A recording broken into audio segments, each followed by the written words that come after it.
Welcome, welcome, welcome to our Ask Me Anything. We had technical difficulties last week, and so we had to skip a week, but now we're here, ready to answer your questions. Thank you for your patience. We had tried to join last week. Our apologies, and so glad you're here and listening to this recording. If you're not here live, let us know you're here in the comments. And share like one thing about you, help us get to know you. It's always nice to know where you're located, the ages of your kids. I can share that these earrings I'm wearing are from my grandmother, and around the holidays, since she passed a couple of years ago, I always like to take a moment to remember her and my grandfather and my other grandparents, and my other grandfather, who all are now ancestors. And it brings to mind this idea of what legacy did they leave? And what legacy would we like to leave through the form of how we raise the humans in our world? So, for example, my grandmother, she had a flair for fashion and drama. And so when I accessorize, sometimes I think of like being like my grandma, my mom's side. My grandfather on my dad's side, for example, was a minister of music. So I often think about how music can move the soul. So when I hear a song that really moves me, I think about their legacy of giving these gifts to me. And one thing that I invite all of us parents and caregivers to really think about is that in the moments that test you the most, whether it's your patience, your ability to sort of make space and time for the tasks you need to do, that you know you need to do to take care of the kids or yourself well, or whether it's to say no to one more thing in the holidays, just knowing that we are focusing on what do we want to leave behind, like what do we want to give to our kids? Do we want to give them a model of someone who pushes and pushes and pushes and burns out from their maybe unreasonable expectations of how fast things need to get done, how perfectly, and that the way that we relate to people who are younger or less experienced than us is we boss them around?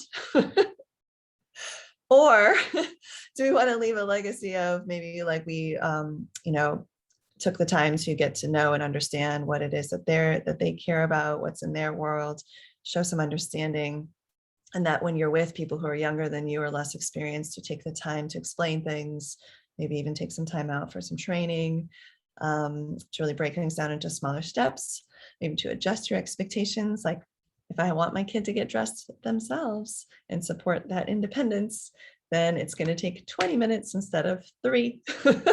And can we build that in at least one morning a week so they can practice, for example? Anyway, so if there's something that spoke to you in this piece just around like what legacy do you want to leave for your children is the question that I have for you. And maybe one sentence, just one little line or even a word of things that you would like to leave. Like for mine, it would be handling big emotions with compassion and empowerment is a really big one that I know my elders did their best, but didn't have a whole lot of experience with. And it's something that I have cultivated strategies around. And I'm so glad to impart them to you so you can pass them on to your kids. And I'm happy to say the hundreds of families that I've been able to serve over the last 20 years, this has been a really big area of focus. And so I feel like this is a piece of my legacy that I'll be leaving behind. So I'm going to put that into the chat, into the comments. What is it for you? What legacy would you like to leave? And one thing I can say right now is that each of you are already on your path to leaving something different behind than maybe what you were given. And I don't mean that in a necessarily totally negative way, right? Different is not always getting rid of something from the past. It can also be continuing the work of our elders, right? For example, like my mom was a very hardworking person. She was a higher achiever and she held herself to really high standards. And so I do too. I hold myself to really high standards. You might notice just the way that I kind of run the group. The things are always, they look good, they're accurate, and I acknowledge when things are off. However, I'm bringing in a whole lot more self-compassion and making time and space for, making sure I build in fun and self-care and things that my mom didn't necessarily have on her radar or have anybody really advocating for her to have. So that's something that I am making different or improving upon. And each of you are doing that too, just by bringing your questions. So let's dive into this Ask Me Anything with Neha's question. So Neha, you had asked with your 8 and 10-year-old, how to balance chores, homework, and activities. So we're talking about wrangling the schedule and maybe getting a routine in there that allows for all of these things to flourish. And also helping the kids do that without her help and without her getting upset. Neha, I'm sure a lot of people listening can absolutely relate to this question. Actually, one of my clients just recently, 2 or 3 of them actually, we've talked about how do we get kids on board with chores and also just get everything done that needs to get done. So when you say the word balance, I'm wondering if there's a way to let the routine be the boss here and take some time to sit together with your kids side by side and map out a week together. Just start with 1 week. So I'd recommend getting together maybe on a Sunday afternoon when the energy's still hot, fresh, but it's not too soon in the weekend, and look at what's coming up for the next week. Now, Neha, your 8 and 10-year-old should have some awareness around what it is that they're hoping, or like what it is that's on their daily calendar for the week. And if they don't, help them learn where they can go look and find out. So let's say one of them's doing baseball, another one's doing dance. Print out your monthly calendar from the studio and put it up somewhere where they can go look at it and see it. Or if they're on devices and navigating the internet, you can give them the link to their studio or to their schedule.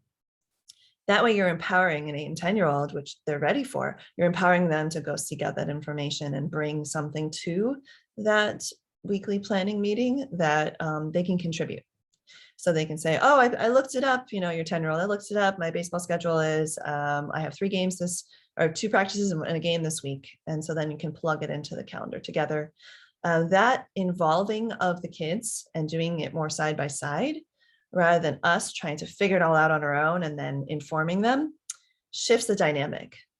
Because if you're the one who's holding all that information and the one who's tracking it and the one who's thinking about it and the one that's reminding and the one that's moving things forward and, saying, oh, it's 5, you better get ready. You will put yourself in that position for a very long time, because what the kids will do is they'll learn in response to that, like, oh, my mom is going to handle all of that. And so they won't necessarily take the initiative to do these things without help. Does that make some sense?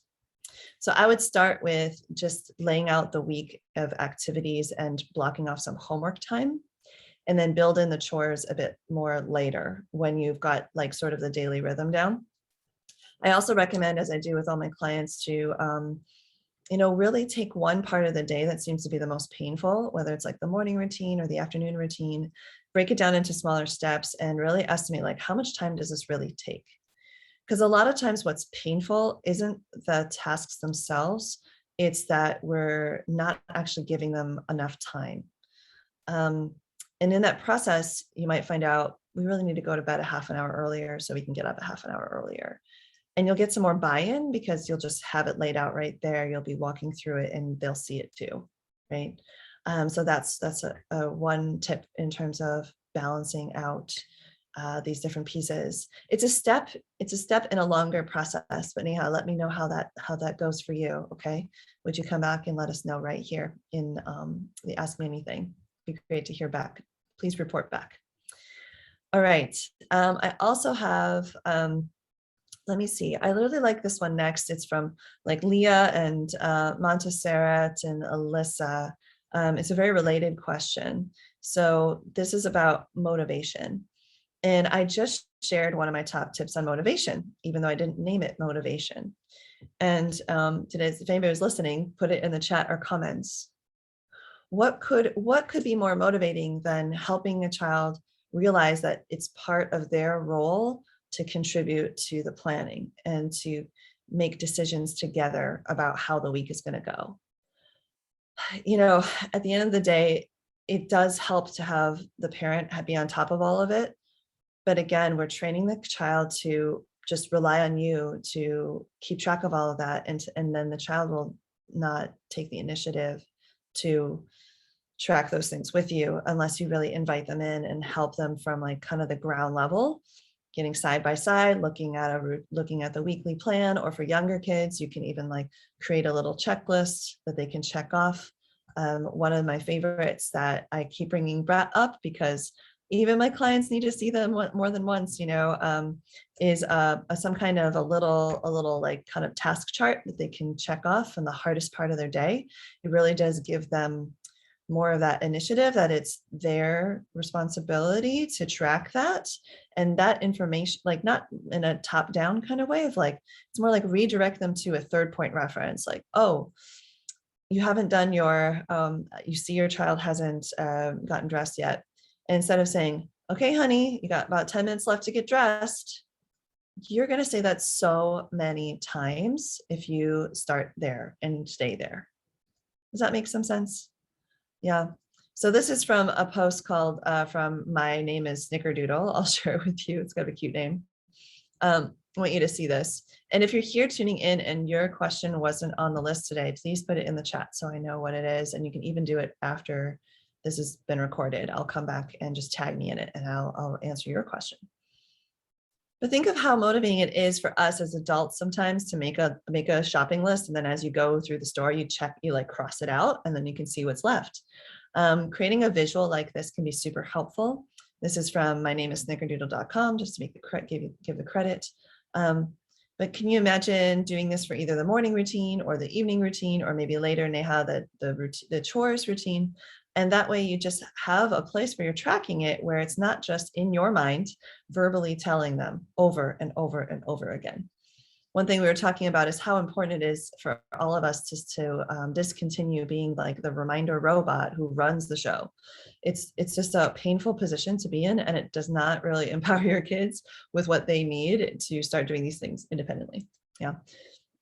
So that's the first thing around motivation would be look at areas where maybe you are holding too much of the responsibility, the monitoring, the organizing, the reminding, the following through, and start shifting those pieces to a more collaborative approach. Yeah.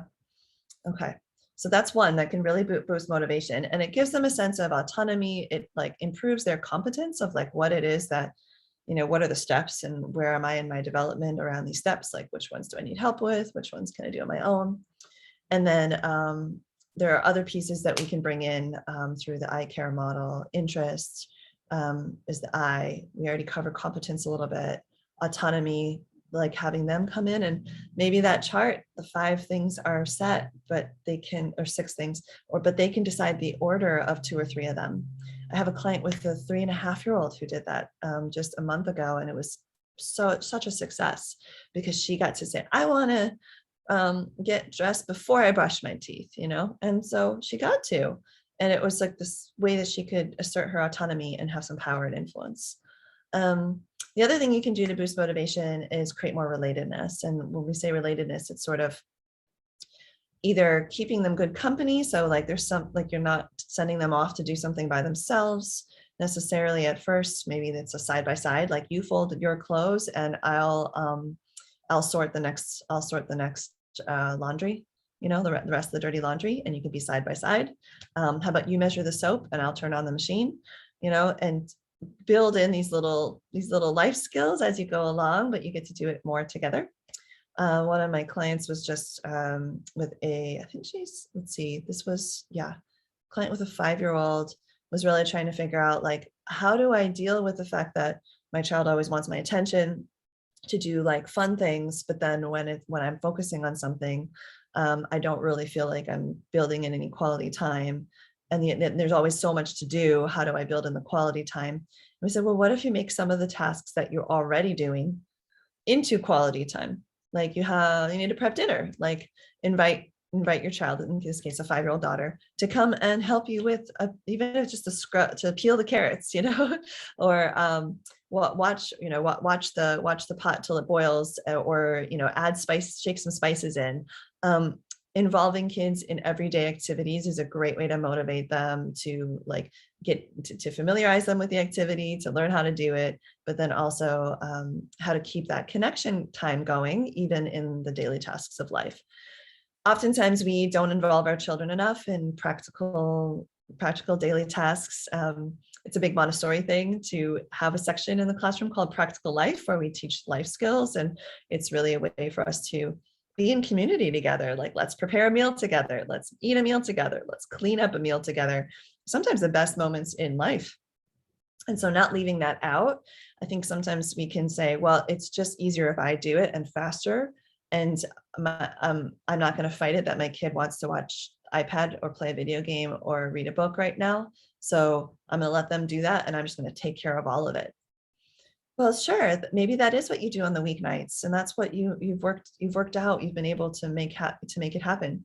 But I would invite you, for example, to maybe make an exception on one weekend night where you do involve the kids, your child or the kids in the meal prep and the meal cleanup, and have them have that experience with you alongside.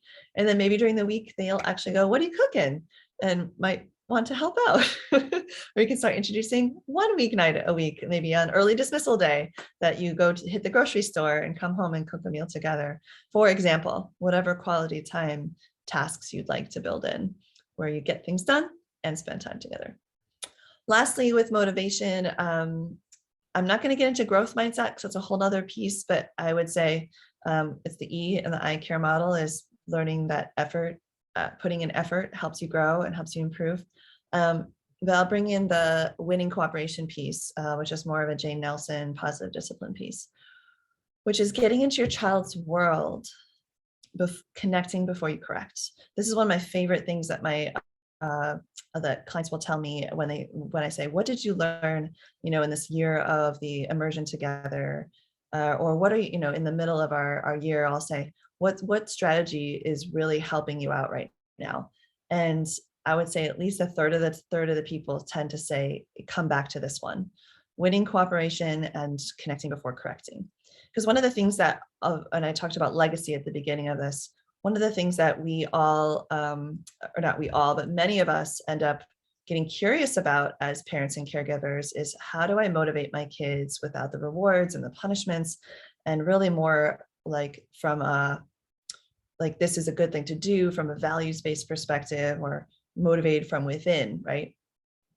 And so I would say that being able to get into their world and show understanding and show your true feelings and kind of be like connecting with them before you ask them to do something or give them feedback or correct them, it is usually a great idea. It's really hard for me to think of times where like you definitely should not have connected before correcting. Even if a child is in the middle of making a really big mistake, you could just be like, "Whoa, what were you thinking there, honey? I'm not sure what's going on here," which is really different. Like, stop it. No, you cannot do that, right? I mean, like occasionally that comes if it's something really like does need that severe reaction, but oftentimes I like to engage I like to kind of turn on flip that switch, like, "Hello, what are you doing? What's going on here? I need to get into your world here to find out, like, what are you thinking?" And like, "Oh, I wasn't thinking." I was like, "Well, let's pay attention. What do you think might happen if you continue to play with that candle?" Like, "Oh, I might get burned." "Yeah, right." So, and then you can go over candle safety. I'm just thinking of the holidays, candles and things coming up. So those are some ideas, getting into their world to win their cooperation, thinking about ways to build things into, break things into smaller steps and involve them, offering some choices, and maybe building in some connection around things that you want them to be motivated to do.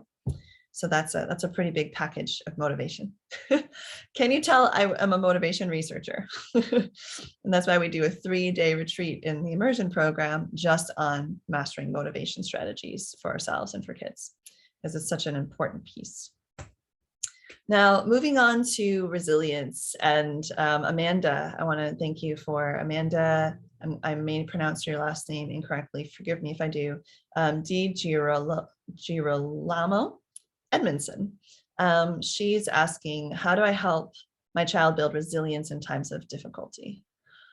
Well, first of all, the good news is that a lot of times kids have their own sort of innate instincts around how to be resilient. And if we think about resilience not as the absence of a stress response, but in the coping once the stress response appears. So let me break this down. So, like, let's say um, they lose a friend at school, right? So we used to be friends. Now we're not friends. They're not playing with me. They're not including me as much. They don't invite me over. And that would be adversity for a young child, right? Because they're still finding their way with friendship, trying to figure that out. And then, so the stress that comes up is they start to get a little anxious and start like tracking whether or not that friend talks to them, whether that friend is inviting them to things. If that friend is making new friends, there's some anxiety coming up. And so then what happens next is oftentimes the child will bring it to your attention as a form of resilience because they're coping by asking for support. So they share it with you or they share it with their teacher. Another thing that they might do spontaneously is show distress with some kind of physical or vocal, emotional outburst of like, "Hey, this is so mean," So they're expressing that they're experiencing something. So these are like where we start from. Now, what can be helpful for parents to do then is help them if they're having a strong emotion, like help them to move through that emotion enough so that they can access their best facilities of problem solving or they're like the most accurate words to describe what they're experiencing. Because oftentimes their instincts will bring them in the right direction, but they need help actually carrying it all the way through. So they're saying, "Hey, that's so mean that you didn't invite me," So then it's like, well, that's the first step, right? The next would be something like, "Oh, sweetie, I hear that you're saying that it's really mean that your friend isn't inviting you. And I'm hearing in your voice like that you sound maybe pretty upset about this. Is that right?" And they're like, "Yeah." And just by engaging that conversation, they'll start to hear things like they'll share more. Um, Things like, "This has been going on for weeks now, and I just can't stand it anymore." So like, "Oh, here's some more information." Like they've been holding it together for quite some time, and you can acknowledge that and say, "Wow, like, well, I'm so impressed, first of all, that you chose to like kind of ignore it and see how it went for so long. That was a really good strategy, but it's still bothering you, huh?" And you can see how this goes, right? You can keep going, "Yeah, it's bothering me, and I think I really want to say something about it." And I said, "Well, what did you say?" Like, "Well, I told them that it was really mean." And I was like, "Well, and how did that go?" And you just start to get to guide them through like coping to a stressor and thinking through like, what is it that I really want and need here? And what is it that I can really do? So we might even talk about what's in their control and what's not in their control. It's like, well, it sounds like telling them that they were being mean didn't really motivate them to spend time with you. Is that right? It's like, yeah. Okay. So it seems like we can't really control whether this friend wants to spend time with you or not. I see. Well, wonder what we do have control over. Well, how about, for example, we find we look at the let's look at the class picture and see if there's anyone else you'd like to play with right now while you're waiting to see how this goes with your friend. It could be one option you could share. But now you're getting into problem solving mode. If you go straight to problem solving mode or straight into shut it down, oftentimes you actually miss the opportunity to build resilience. And here's why. She says, "Oh my, this friend's being so mean to me. She doesn't play with me anymore." And you immediately go, "That's okay. Good, there's so many other kids in the class to play with." It's true, and it might be where you land, but if you skip over those steps of like actually thinking through and feeling through and acknowledging what feelings are there, you first of all won't get as much useful information to solve the problem in a more strategic and a more impactful way. But you also rush through the emotion, and the child will trust you with their emotions less and less. Well, when I bring it to my mom, she just tries to fix it right away. and nothing, they may not even know that that's what they're feeling like. They may not be able to put that in words, but they're just kind of like roll their eyes, or they just don't tell you, or they're like, you don't understand, is like the favorite thing that for tweens and teens to accuse their parents of. And oftentimes they're right. So slowing down that process when there is a stressor and helping kids think it through, helping kids pick a strategy that will help them calm down or soothe themselves is really, really helpful. And if the emotions have run wild, and I just mean like the emotions are strong, you're going to want some calm down tools. And this is not the kind of calm that you say, calm down, get over it. Okay, just to be really clear. This is the kind of calm though, where you say, why don't we kind of, pull it together? Why don't we take a break from this for a little bit, so that we can, kind of get our composure, and maybe we'll come up with even better solutions. Because right now you want to go scream in her face. I don't think that's it. Like, I don't know that that's going to get you what you want, so why don't we go put our lids back on? Why don't we, cool down? Why don't we take a break? And what would be even better though, is if your child already knows what their awesome cool down strategy is, and they just use it on their own, right? So let me help you, help you and your children. I'm putting something in the chat here. Find their best calm down strategies. And the reason why I want you to do this is because, and why I take the time to do a 6-part training twice a year, just on this, for the Facebook community that I've built here, that you're all a part of, or the folks who are in my world. I gave it to you for free, these 6 strategies, so you can try each of them out, because I want you to know and practice a calm down strategy that works for you, or 2 or 3. And I want the same for your kids, because it can change everything. And I don't want to overstate that, but it really does change everything when you know what your go-to strategy is. Because let me tell you, in the moment, you're not going to be able to reach back into some distant memory and think of 10 different options and pick one. Like you almost need it to be like from muscle memory, like automatic. Because when you're upset and your brain is kind of going haywire from strong emotions, you have very little access to things. So it needs to be almost top of mind, your go-to, the quick one. It's easy, you know it, you've practiced it, you love it, it works. So please come to the 6-part series that starts next Friday. It's free for the Facebook community, Facebook group community, the Raising Our Resilience parent group, and for anyone who's on my Monday Mindset newsletter list, who's either come to a workshop before or maybe met me at one of my national talks. I want you to have this for free. Okay, so go ahead and click on the link and register. I want to just show you what this is really quick, just so you can all know like what I'm referring to. Let me share my screen so you can see. It's a 6-part training we're going to do over 6 days, and it's called Find Your Calm in the Chaos of Parenting. And in just an hour a day over a week, we're going to go over ways that you can have less power struggles and less yelling and less punitive consequences. Like, these are all the things that happen if you're able to kind of keep your cool in the moment. That's why I said I don't want to overstate it, but it can permanently change the way that things go in your household when you and your children have your calm down strategies.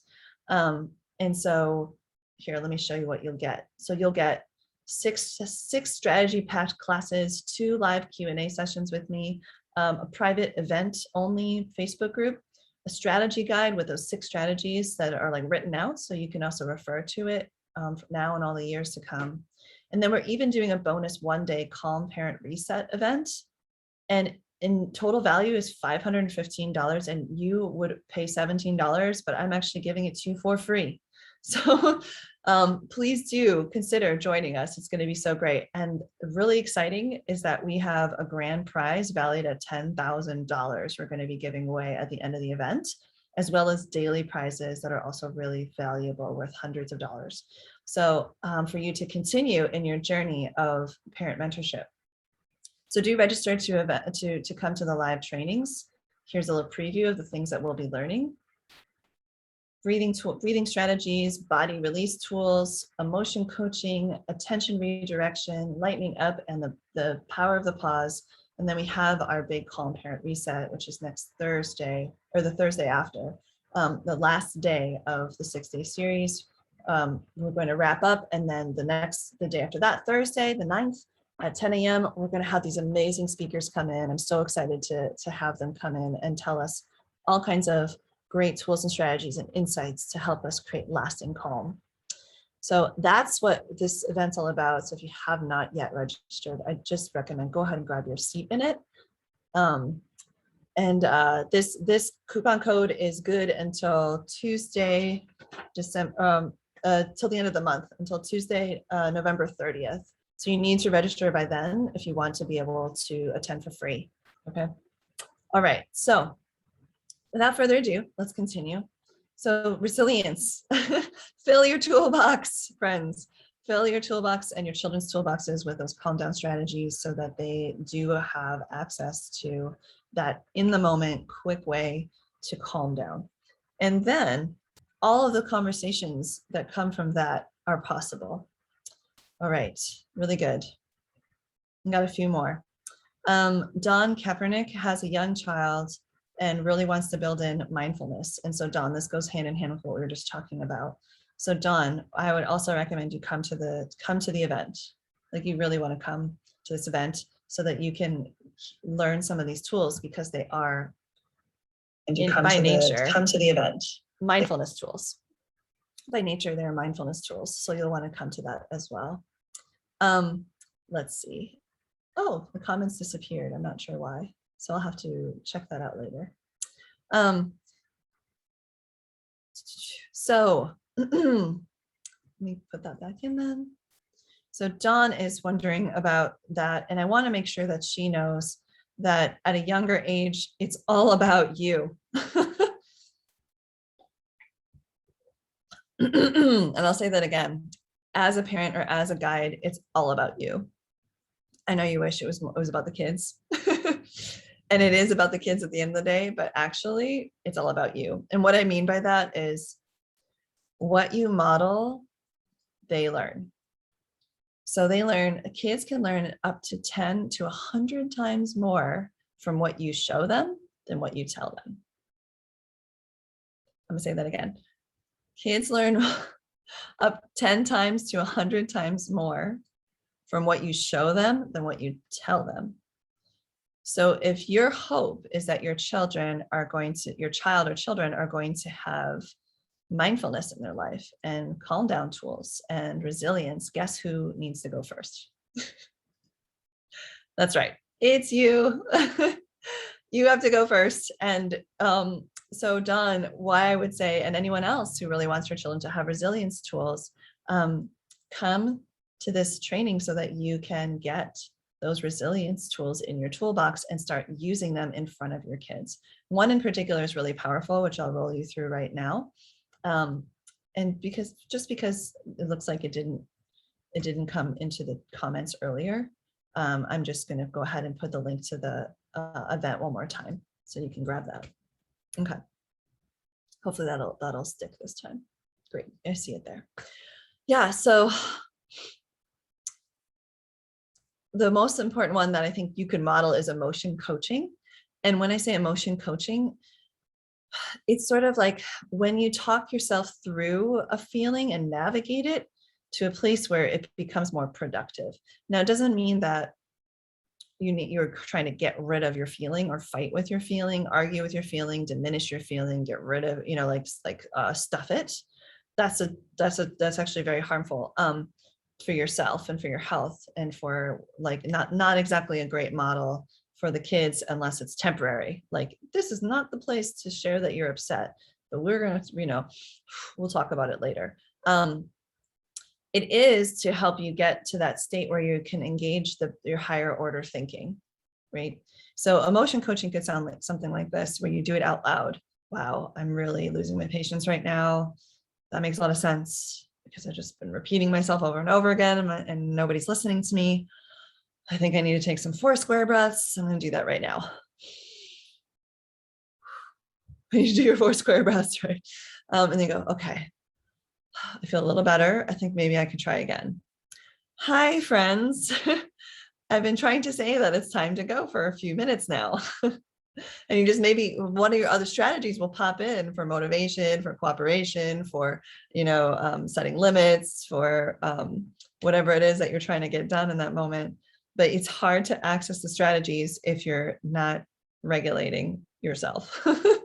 So that's why I say it starts with you, and it starts with either mindfulness or calm down tools, coping tools, and really modeling that for the kids. So I'm glad that you asked that question, Dawn, and hope that this is helpful. Molly also has a younger child, so I want to answer your question next, Molly.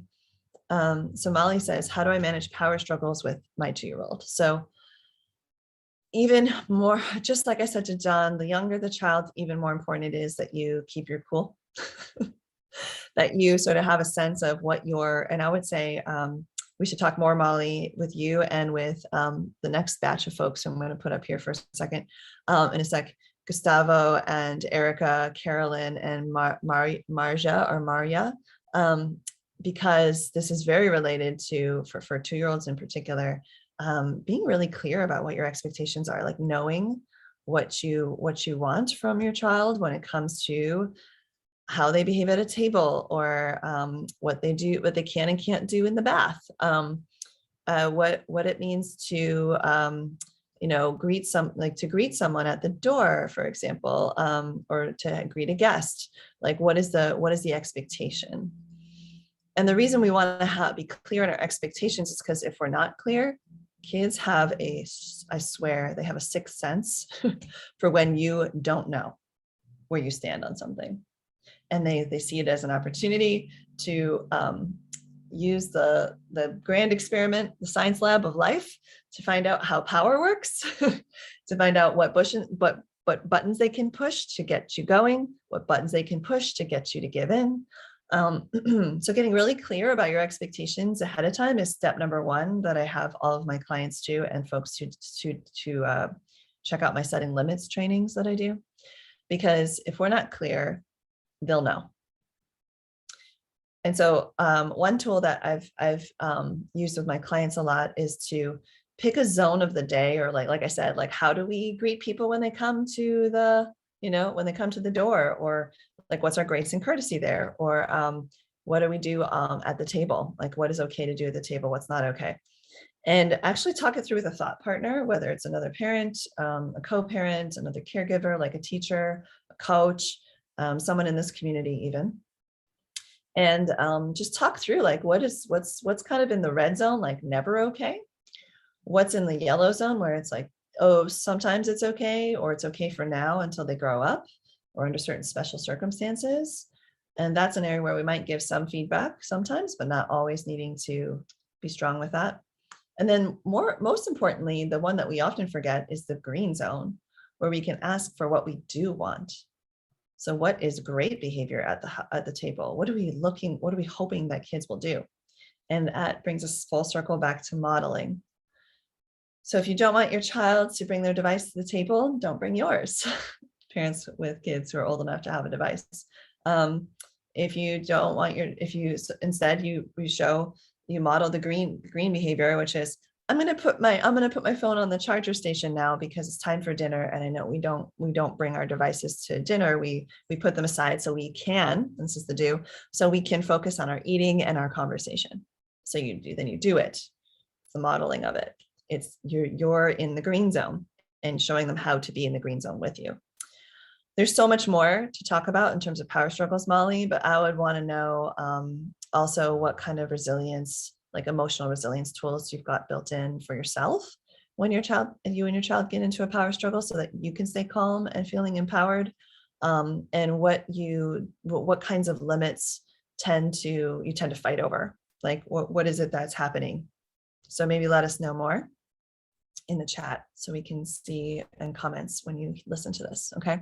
And we can help you further. Let's see.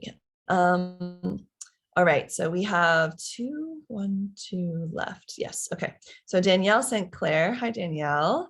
You want to know more about managing your children's sibling rivalry. Ooh, this is one that we just talked about I just talked about with clients who have twins.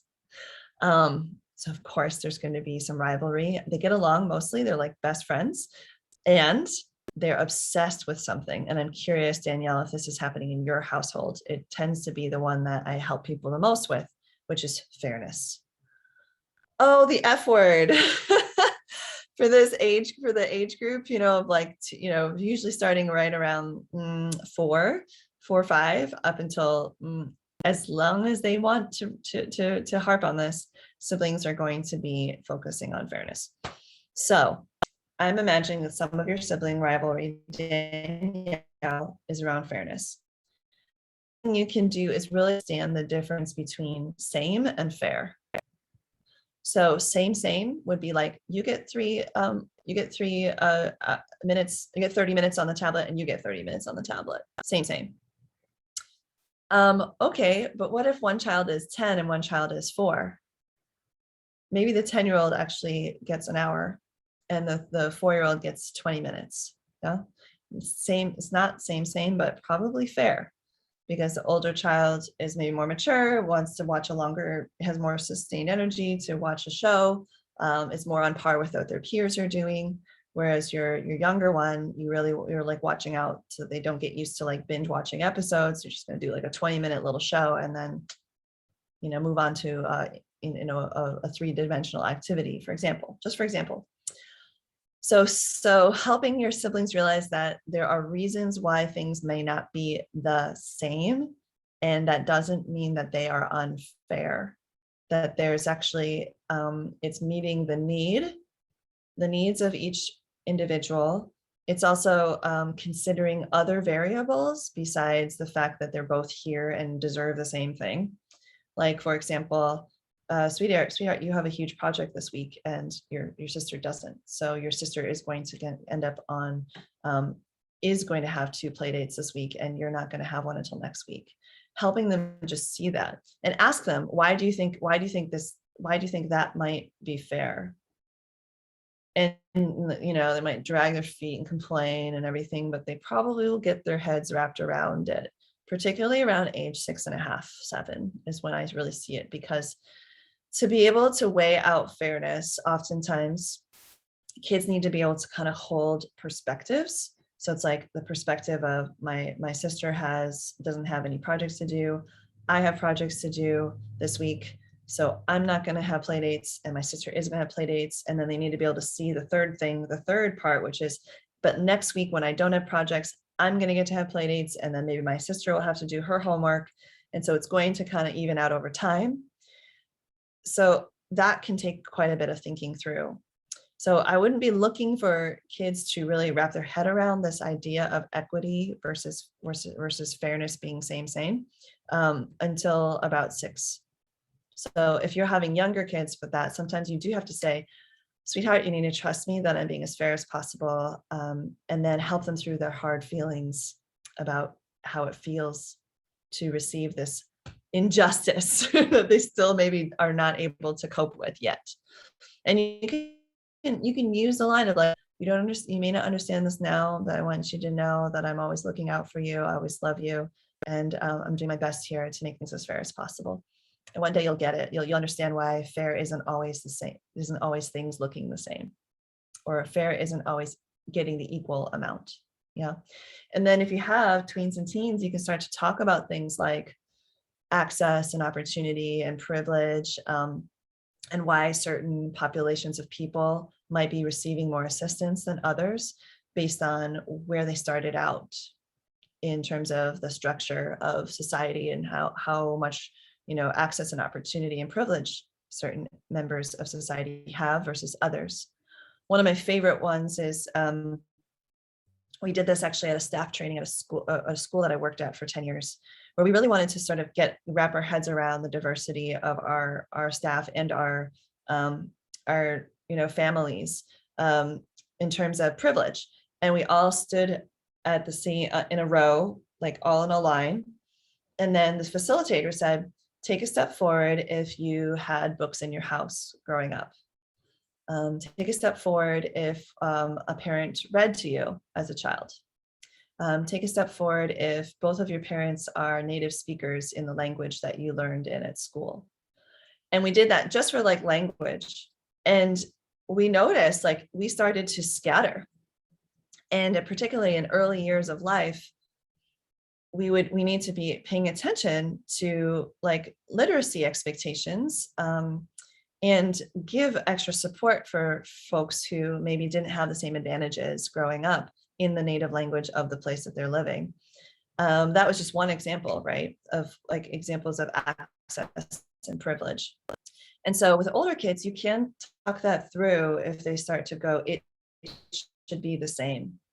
If there's truly a reason besides like, I don't know, somebody acting against them, you know, if there's truly a reason that it's fair, even though it's not the same, unpack that with them. Ask them to imagine why it might be.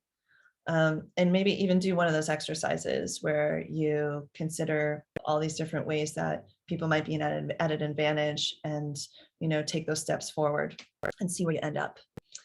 Okay, so that kind of helps us get to a place of back to the sibling rivalry piece. You know, really digging into that fairness piece is going to be really important. And then the last question is how to get on the same page with my family. And I saved that for last for a reason, because everything we've covered today is something you can do in a sort of family meeting setting where you chat about, okay, what are our expectations for when we host relatives? I'm thinking of the holidays coming up, or when we visit a relative's house. And you do a little pregame with a co-parent or with an older child in your family, or with another caregiver, and figure out what's in the red zone, yellow zone, and green zone. Then come back to the children and share it with them ahead of time, and then do your best to model the green zone. That in itself is like this little cycle that you could create to help get things on the same page. And a lot of times people are like, oh my gosh, that sounds like so much work. I already do so many meetings at work. Why would I do that? Well, trust me, you're not the only one. I have worked now with dozens and dozens of families in my year-long immersion and in private coaching, and they all have to kind of warm up to the family meeting idea. But every single family that's done them is so glad they did. So I'm going to put a stake in the ground for you to learn how to do family meetings and to start doing them. Some pregame with the adults, some actual take it live with the kids, and then maybe some postgame to talk over with the adult, how do we think that went? It will save you from so many tense moments where you wish you were parenting similarly and you're not. You wish you like you're in a correct mode because you didn't do anything to get ahead of it. Just trust me when I say I want, you know, that it's a good idea for you to open your mind up to having some family meetings. As a matter of fact, I just had a parent text me this morning. I'll pull it up at 7:22 a.m. She says, by the way, I'm grateful for you and your guidance. We had a short family meeting with the kiddos before heading to our Thanksgiving plans. I just love getting those kinds of messages because it just means like life get incrementally better as a family and with children. And that makes my heart light up. So do share in the chat, in the comments here, at least one thing that you heard today that you found valuable, that was supportive of you as a parent. I want to know, or a caregiver. I want to know because I want to know like what it is that maybe you could even think of it this way. What's one thing you learned today that you'd be willing to try?